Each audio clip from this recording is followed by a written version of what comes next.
এই জিল্লু মাল দে। বস আপনার মালটা দিতে পারবো না, তো দোকান অনেক বাকি হয়ে গেছে বস। এই জিল্লু মাল দে। বস তোর থেকে আমি এই মাল চাইছি, আমাকে মাল দে মাল। স্যার আপনি যে গিফটটা ঠিক বেশি ভালো মাল দেওয়া যাবে না, কি ঠিক বলিনি কথা? হ্যাঁ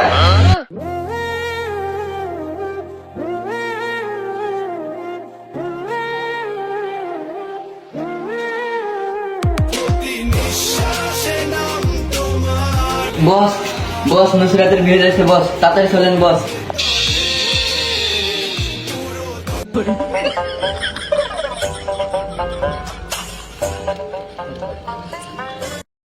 কিরে ও মুখছে কে? বস আপনি জানেন না ও সিজিলে মুছে হয়ে যায়। কি মাল চাই বুঝিস নি? বন্দুক দে বন্দুক। ওই নুসরাত শুধু আমার, তোরা রেডি হ।